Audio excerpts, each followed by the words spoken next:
Excited Utterance, the Evidence and Proof Podcast, Episode 158, David Caudill. Judges should be discerning consensus, not evaluating scientific expertise.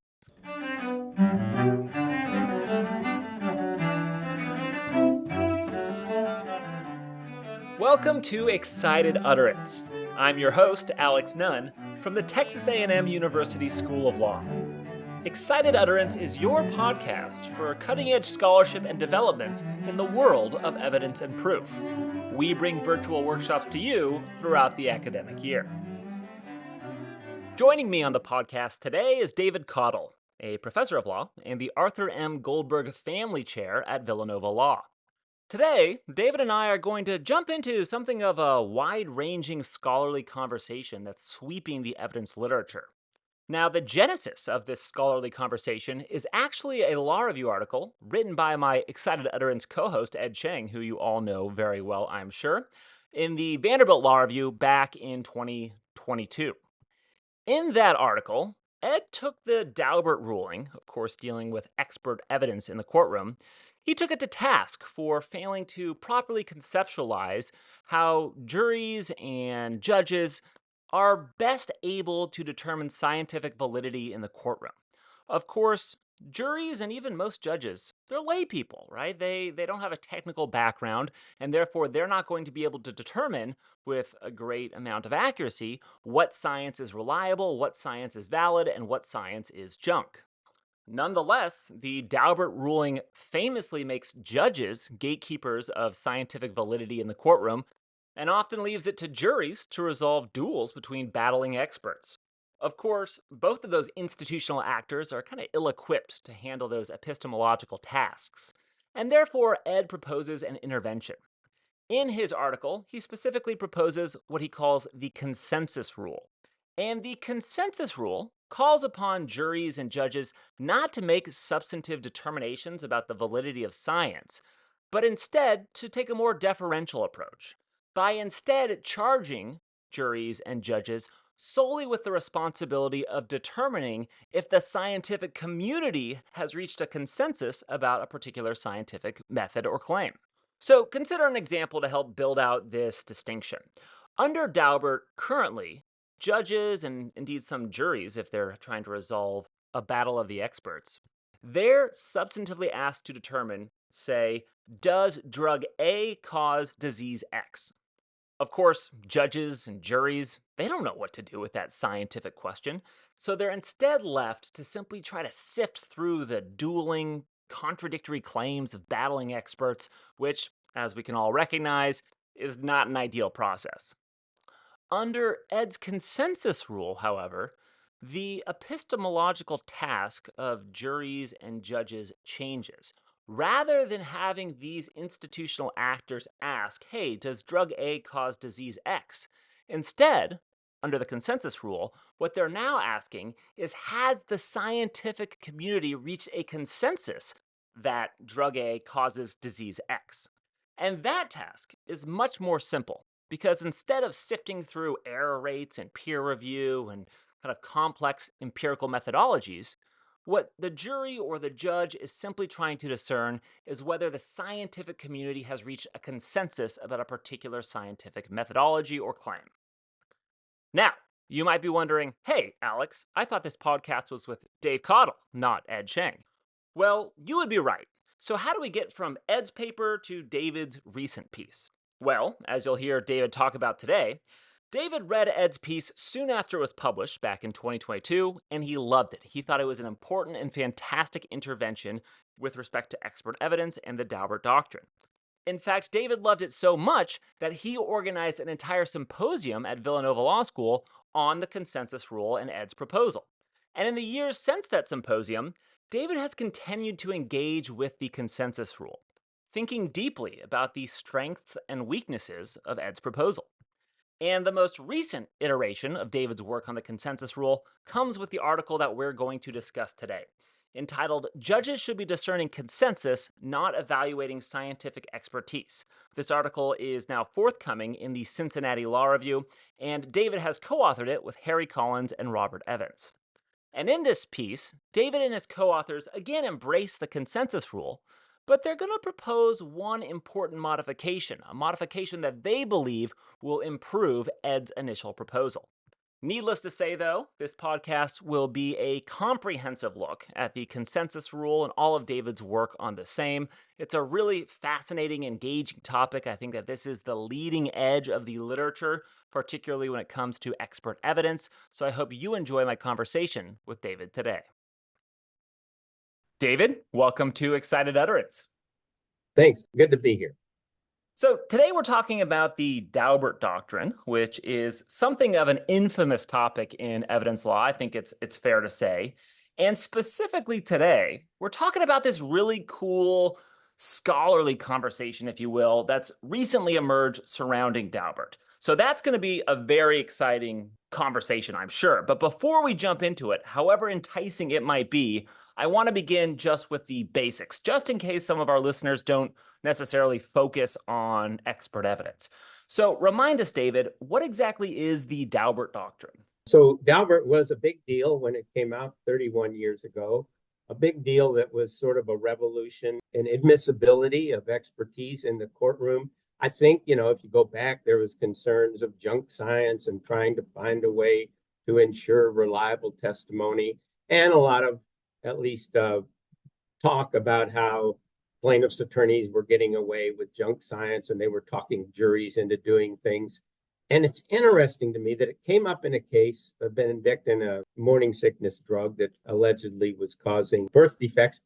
And some courts would say it did, and then some courts would say it didn't. In other words, whatever we were doing, sometimes you would allow the evidence and find for the plaintiff, and sometimes you wouldn't, which shows maybe that we weren't being consistent in how we dealt with expert evidence admissibility. So Daubert sort of decides that, look, the way to handle this is to have judges as gatekeepers, let them weed out any unscientific, unreliable testimony before the trial begins. So Daubert institutes this idea that there's a pretrial hearing before the court starts. And in that pretrial hearing, any expert that was getting ready to testify that doesn't have good credentials as a scientist, we're going to not let them in. And as a matter of fact, cases would end at that point because plaintiffs could lose all their experts and suddenly they'd have no case. So that was the idea. And so in a way, the scientific community kind of got excited about it. There were a lot of amicus briefs from scientific organizations that said, yeah, this is good. Have the judge ask these questions. Have the judge ask whether there's an error rate. Have the judge ask whether something is testable or not. Have the judge ask about peer-reviewed publications and general acceptance. And that way the judge can make sure that the evidence is getting in. So that was the deal, and that was what Daubert was supposed to institute. And it was supposed to be a solution to the junk science problem. So I want to just follow up on that because you mentioned these key terms like general acceptance, peer review, error rates.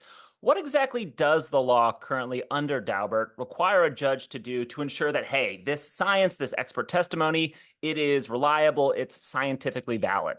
In the 31 years, there's been a lot of criticism that a lot of judges don't know what to do. And a lot of judges just fall back onto the notion of general acceptance, which I suppose was the rule for the 70 years before Daubert. Is, are you testifying as to something that's accepted in your scientific community?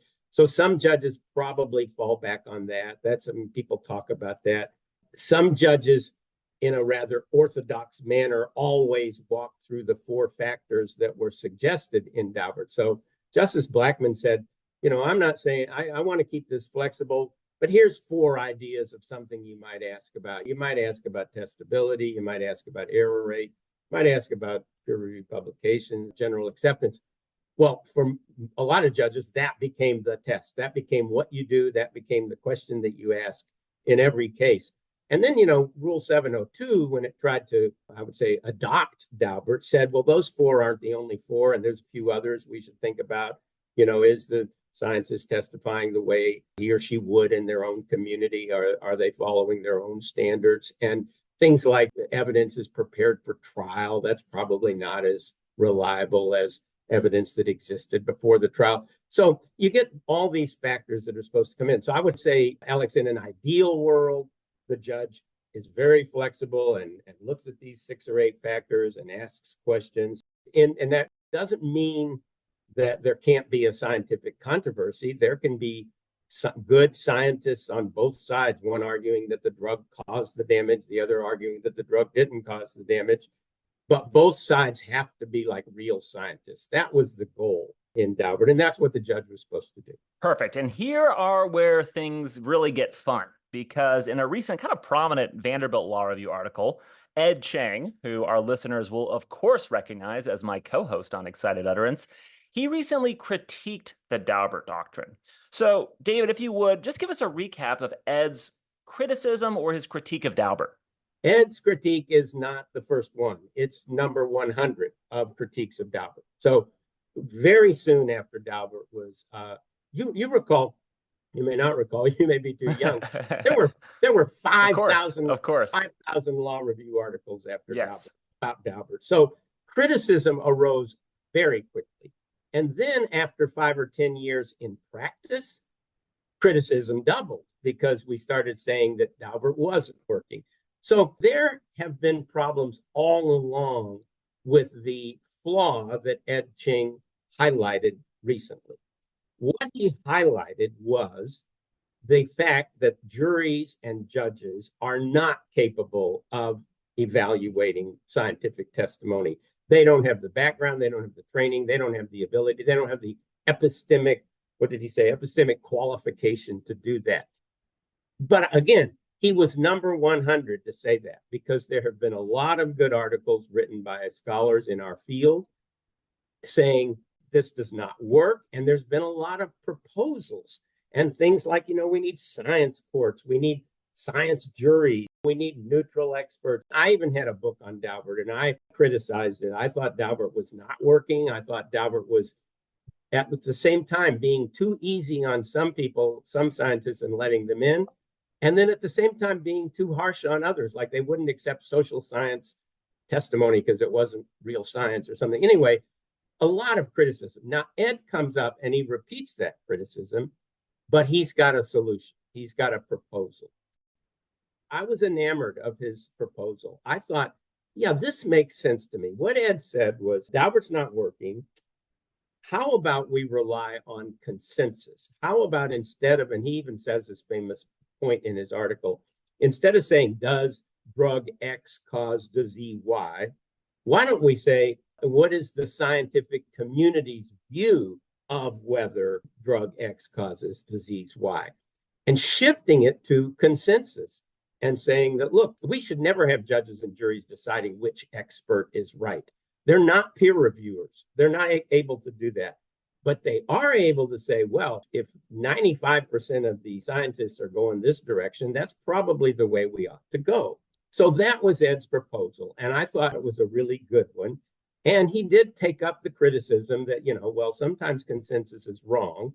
And Ed's answer to that was, well, but 99% of the time, consensus is right. So let's not worry about the times that we have these changes. Anyway.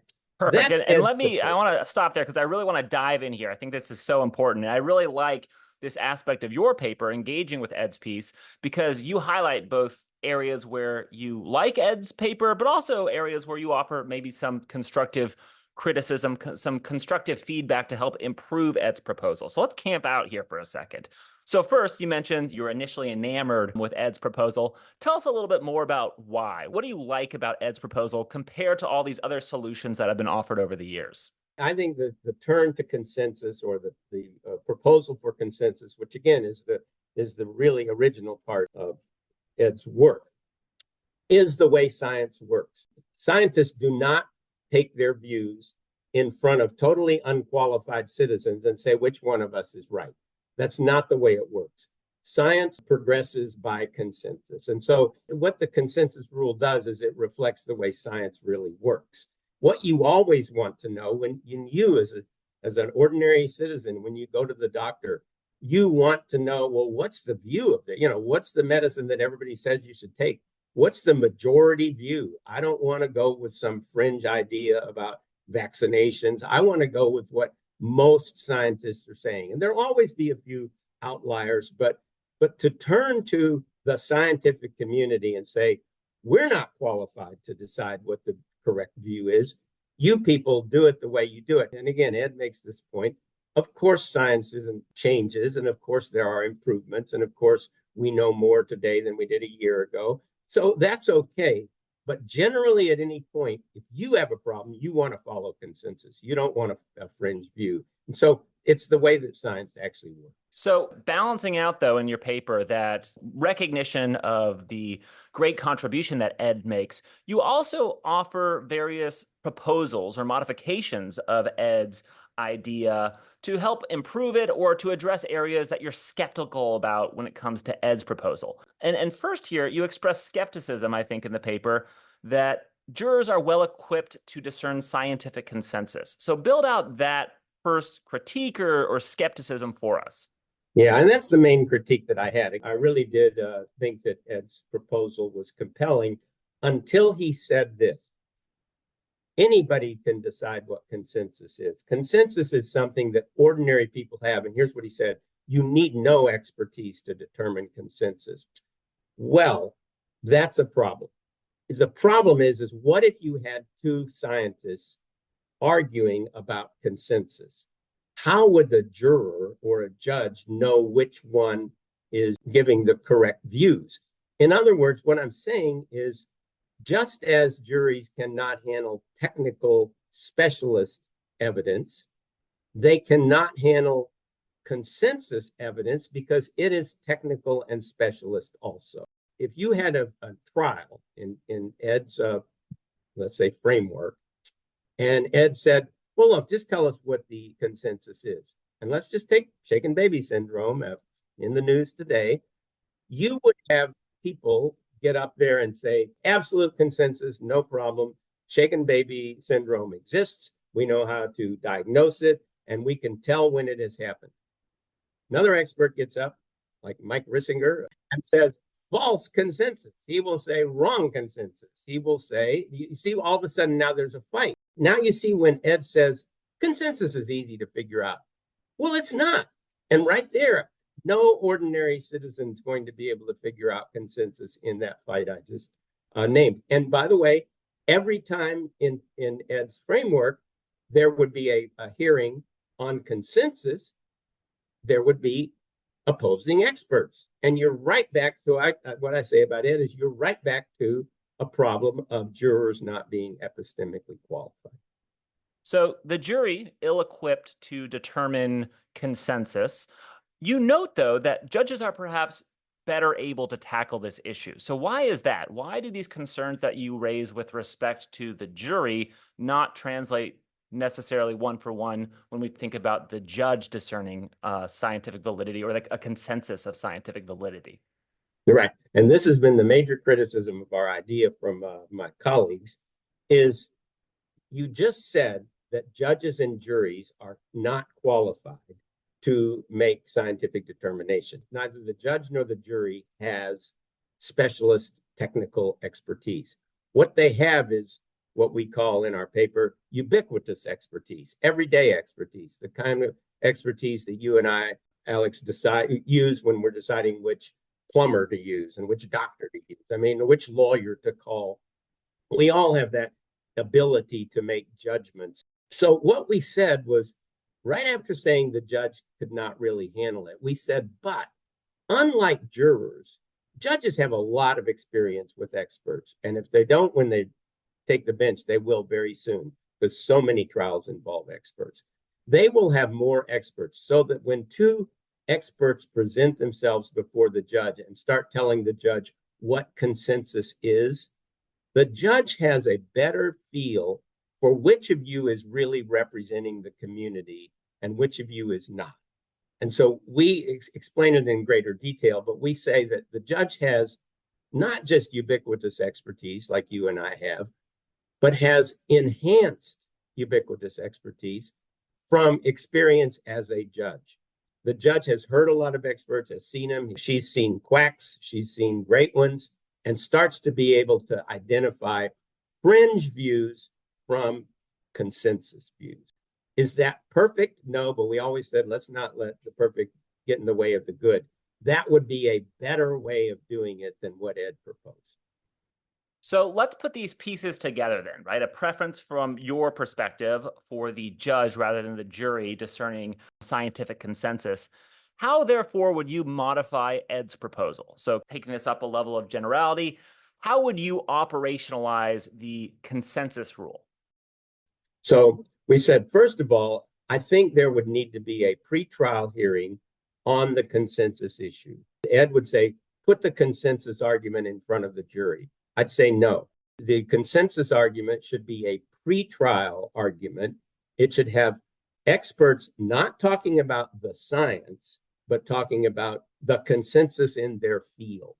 And that may not just be the scientists themselves, because sometimes scientists are not really great about knowing how their field works. That could be social scientists. That could be people who understand consensus and how consensus is formed. I co-authored my piece with two sociologists of science who study expertise and who study formation of consensus. It's actually a quite complicated field. So I think that that's what ought to take place before the trial and not in front of a jury. Then, now that you've got the consensus, you've ruled out certain theories and you've ruled in certain theories, and the trial can proceed. That's the major modification of Ed's proposal. So I want to play devil's advocate here for a second, not only necessarily to your proposal, but maybe to your proposal and to Ed's proposal. Because some might argue, and I think indeed some have, that even under your modified approach, discerning a scientific consensus, it's just unworkable. It's not how the scientific community works. This goes back to what you said before, right? It's just going to have differences of opinion as to whether a scientific consensus exists. So, what's your response to that critique? Does your modification get after that potential criticism, or how do you handle that objection? Right. First, let's take the first objection. It's unscientific. Now, I like that one because that's like when Ron Allen, when I presented this view at a seminar, said, the worst thing you can have is orthodox science. The worst thing you can have is votes of majority. In other words, you're not allowing science to work the way it's supposed to work if you say the majoritarian view is always right. This is kind of an idea that science progresses by having first a person who's like totally against everybody, and then it grows and grows, and then it overwhelms the consensus, and you get a new consensus. I agree with Ed Cheng that that doesn't happen very often. That does happen, but most of the time, it's consensus that you're looking for. And I don't think it's unscientific. I think it's the way scientists actually work. There's a lot of debates in science, and they try to talk each other into their views. They try to build a consensus. And that's why you have consensus on things like global warming or things like vaccination. You have this majority of scientists, and sometimes the National Academy of Science tries to referee this stuff and say, we want to know what the majority view is. So I don't think it's unscientific. I said this, I think it's scientific. As to the idea that it's unworkable, scientists understand what consensus is, and so do social scientists. And I think they make arguments. And if you're a scientist and you're a fringe scientist, you cannot argue that your view is the consensus view. If you say that, you've just discredited yourself. So it's something where an honest scientist has to say, look, I think my views are correct. I think I'm the one that's got it right. I think my data is perfect, but I've only got 1% of the community agreeing with me. As soon as they're honest about that, then we know that that's not the consensus view. So that part of it seems workable to me. Now, I have to tell you, we're working on a second article right now. And the reason is we want to test the workability of our program. And we want to take an example of a controversy and see if we can come up with consensus. We can kind of simulate what would happen in a consensus hearing. We've done an empirical work this past summer, and we've called experts, physicians, and other scientists in the shaken baby syndrome controversy. And we called people because they'd already made statements in the press. In other words, we knew these were people that were willing to talk publicly about their views. So we interviewed a bunch of them. We got about 22 interviews, and they're pretty divided. I've got about 11 who don't believe in shaken baby syndrome and 11 mainly pediatricians who do believe in it. So we can see the kind of things they say. And our questions to them were not, what do you think the science is? Our questions to them were, what do you think the consensus is in your field? To talk about that and to focus on consensus. So we got a bunch of answers and we got a bunch of data to do that. That's how we're going to show the workability of this. We're going to show how in a pretrial hearing, you could come up with consensus, or you could make the determination that there simply is no consensus. If it's 50-50, there's no consensus in shaken baby syndrome. And I want to make it very clear, I'm not trying to join that debate. I'm not trying to debate with anybody who believes in it or doesn't believe in it. I'm trying to be the cold, cool, what's the consensus in the field? That's all I want to know, because I need consensus in order to make my rule work. So that's what we're doing. I have to tell you, though, we've run into another problem with Ed's proposal, is so much of the consensus hearing only results in general causation, and it doesn't answer the question about specific causation. It gives you all the consensus concerning shaken baby syndrome, but it does not give you the answer, was this particular baby a victim of shaken baby syndrome? So if that's going to go to the jury, then I think we're right back to the same problem, because even on the issue of specific causation, you're going to have pediatricians, you're going to have experts testifying. And that's what we're dealing with right now. What we're trying to do is set up procedures so that the amount of science that has to be delivered to jurors at the very end of the trial on the issue of specific causation has to be very limited and very narrow, and it's not another Daubert hearing, and it's not a lot of science to get them to make that decision. Well, that sounds fascinating, I have to say. And it actually kind of dovetails with traditionally my last question. My last question for all my interviews is typically asking the guest, hey, what do you think is next for the literature? But it seems like you found this lane, an empirical look at the consensus rule in operation. So I can't wait to read that draft. I think that this is going to be a really cool piece of empirical evidence for the consensus rule and a first look, really, at its effects in a real world setting. So we'll be on the lookout for that. But I have to say, David, this whole podcast has been just amazing, particularly because, even putting the substance of Daubert aside, it's such a vibrant conversation in the evidence community right now. And I think that that makes these discussions about Daubert and expert evidence generally all the more exciting. So thank you so much for joining me today to talk about Ed's proposal. It was really, really nice to be here, really fun, and I appreciate the invitation. I really enjoyed my conversation with David today. I think his engagement with the consensus rule, the depth with which he's thought about Ed's proposal, is just amazing. It's what every scholar dreams about. And in many ways, David's work on the consensus rule is something of an ideal example of how the legal academy is supposed to work. Ed proposes this novel, important idea, the consensus rule. David engages with that idea, testing it, pointing out weaknesses, proposing modifications, furthering the debate to make this proposal the best it can be and the most enticing to courts who are perhaps looking for a different path forward when it comes to expert evidence. But of course, there was an elephant in the room today, right? Because David and I spent about 30 minutes talking about Ed's proposal, what we like, what we don't like, how we think Ed might respond to certain challenges. But Ed, of course, is not an academic locked away in an ivory tower. Instead, as we all know, Ed is the co-host of this podcast. And so, given the extent to which David and I talked about Ed's work today, it only feels right. In fact, it feels somewhat exciting to end the podcast not with closing remarks from me, but instead by giving Ed the final word.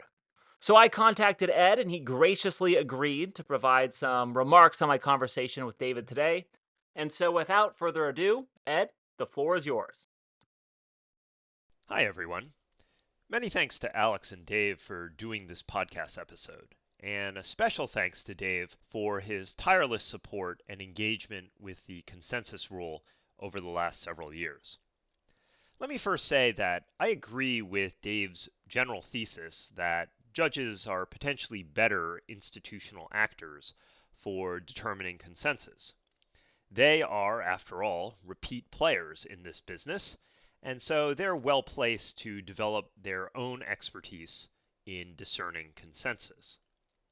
Where I disagree a bit with Dave and his co-authors is the thought that with regard to jurors, the consensus question leaves us back where we started.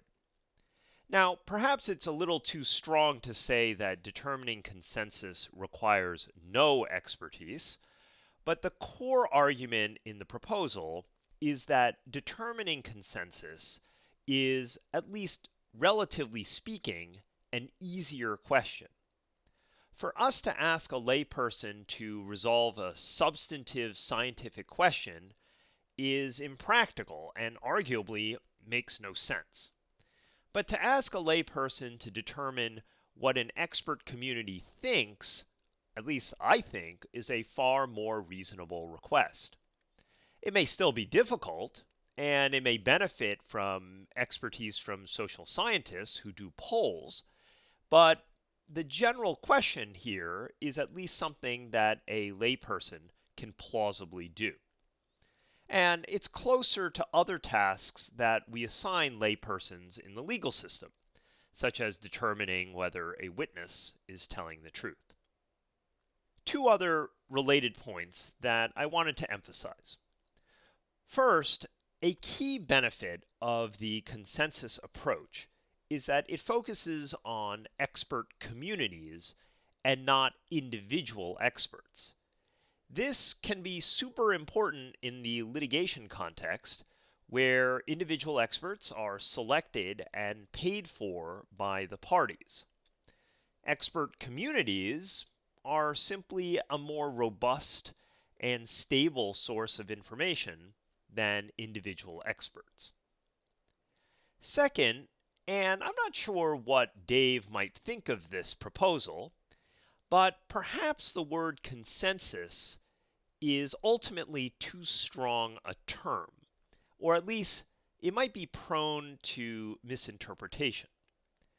If you look up consensus in the dictionary, you'll see that it's defined as general agreement, and that's precisely how I view it. What we should care about in the legal system is what the community of experts generally think. Critics of the proposal often treat consensus as meaning almost something close to unanimity, which often is not going to exist and therefore makes the idea of consensus far less useful in practice. Focusing on this notion of general agreement might also help Dave with the specific causation problem that he identifies in the podcast. When faced with a specific causation problem, actual consensus probably will not exist. But what courts can do is ask hypothetically what relevant experts in the field might conclude on the issue. Again, not an easy question, but better than asking lay decision makers substantively whether there was specific causation. In any event, I've long loved Dave's work in this area. He, along with his co-authors Harry Collins and Robert Evans, have been important influences in my thinking, and with this paper, they have certainly moved the needle forward with their idea of focusing on judges. I'm looking forward to Dave's empirical results on determining consensus in shaken baby syndrome, and I hope that we'll be able to continue to push forward on this alternative, and at times a bit wacky, but to my mind, vastly better way of thinking about expert evidence.